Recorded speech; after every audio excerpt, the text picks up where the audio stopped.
Question number 9 from exercise 4.3. The question is, two water taps together can fill a tank in 903/8 hours.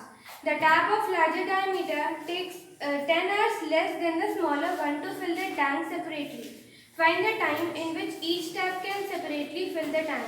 Okay students, जैसा कि इन्होंने बताया कि question number 9 from exercise 4.3 question आपने सुन लिया होगा। जी सर। तो इसमें दो वाटर टैप हैं, एक लार्जर डायमीटर का, एक स्मॉलर डायमीटर का, ठीक है।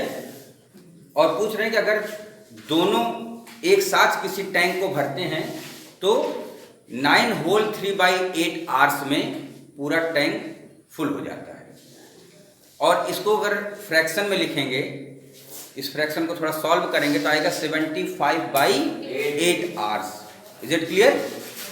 तो चलिए पहले हम एज्यूम क्या करेंगे। एज्यूम जो हमको निकालना है, क्या निकालना है कि सेपरेट अगर दोनों टैप अलग अलग टैंक को फुल करें तो कितना टाइम अलग अलग लगाएंगे। ओके, तो राइट डाउन। तो जैसा कि अग्रिमा ने यहाँ पर एज्यूम कर लिया, let time taken by smaller tap to fill the tank be x hours and time taken by larger tap to fill the same tank be x minus 10 hours। दोनों अलग अलग इतने टाइम में, एक x आवर्स में और एक x minus 10 hours में टैंक को फिल कर देते हैं कंप्लीटली। अब यहां से आपको क्वेश्चन बनाना है। देखो, अकॉर्डिंग टू क्वेश्चन इक्वेशन बनानी है, इक्वेशन बनानी है। ध्यान से देखो, अगर ये वाला टैप x आवर्स में टैंक को फुल कर देता है तो 1 घंटे में कितना भर देगा, कितना टैंक का कितना हिस्सा भर देगा, 1/x part of the tank. तो लिखिए 1/x।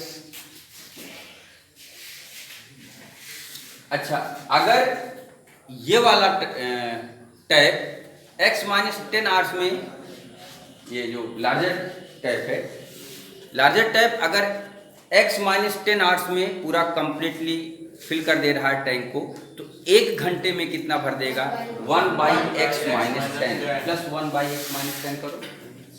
अब प्लस क्यों किया है? क्योंकि दोनों एक साथ अगर 1 घंटे तक पानी इसमें डाल रहे हैं टैंक में, तो टैंक का कितना हिस्सा भर जाएगा, ये वाला हिस्सा एक टैप के द्वारा भरेगा, ये वाला हिस्सा दूसरे टैप के द्वारा भरा जाएगा। तो दोनों हिस्से भर गए, ठीक है, इसके टैंक के। लेकिन जो कि आपको एक टाइम लिखा है कि आपको क्वेश्चन में लिखा है कि 9 होल 3/8 इक्वल टू 75/8 आवर्स में दोनों एक साथ भर देते हैं। अगर यहां से निकालेंगे दोनों एक साथ कितनी देर में भरते हैं, कितना टैंक भरते हैं, तो हो जाएगा 1 घंटे में दोनों 8/75 part of the tank full कर देंगे। तो यहां से इक्वेशन बन जाएगी इक्वल टू 8/75, नॉट 75/8, 8/75। क्लियर हुआ? ये टैंक का पार्ट है, ये भी टैंक का पार्ट है जो 1 घंटे में भरा गया है। Is it clear? अब इसको सॉल्व कर लेंगे और आंसर आ जाएगा। एलसीएम ले लेंगे। हाँ, वेरी गुड।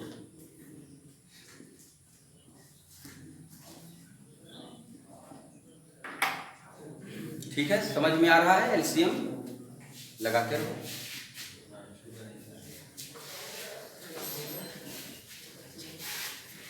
थोड़ा बेटा बड़ा ही लिखना। Very good. Cross multiplication,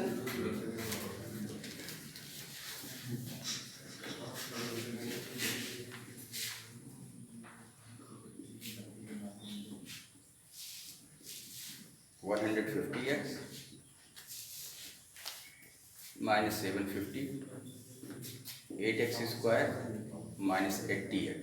okay, अब इसको 50x माइनस 750 इक्वल टू 0, और इस तरीके से ये वैल्यू आ गई, ये आ गई। माइनस से डिवाइड करने के बाद ये आ गया, और 2 से डिवाइड करने के बाद ये वैल्यू आ गई। अब इसको आप सॉल्व कर लीजिए किसी भी मेथड से। चलिए बेटा,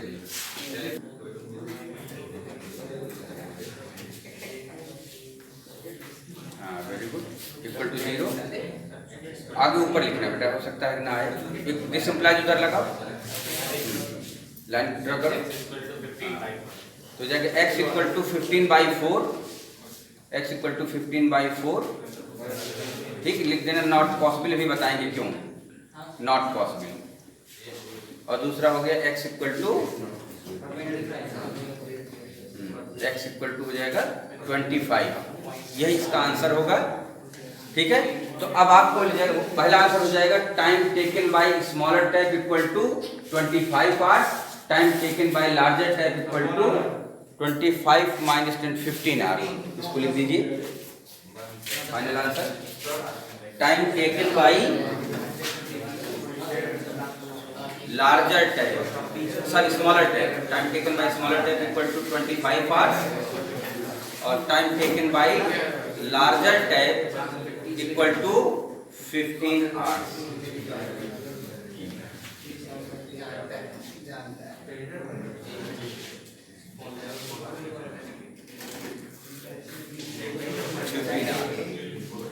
ठीक है ना, ये आंसर हो गया। लेकिन अब हमने वहां पे लिख दिया नॉट पॉसिबल, आप बता सकते हो क्यों नॉट पॉसिबल,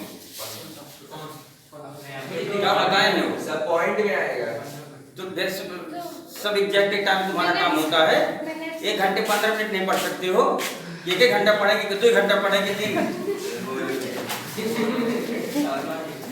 पॉइंट में टाइम नहीं आता। हाँ बोलो, माइनस करने पे x माइनस वो आएगा ही नहीं। ये जब वैल्यू का सही मान लिया जाएगा, इसमें से 10 घटाओगे तो नेगेटिव आ जाएगा, तो मतलब ये कितना टाइम लगा रहा है, दूसरा माइनस में टाइम कैसे पहुंच जाएगा ना, तो इसलिए नॉट पॉसिबल है। 10 से तो ज्यादा आना ही चाहिए, 10 से कम आ ही नहीं सकता, और इसकी वैल्यू 3 पॉइंट समथिंग आएगी, ठीक।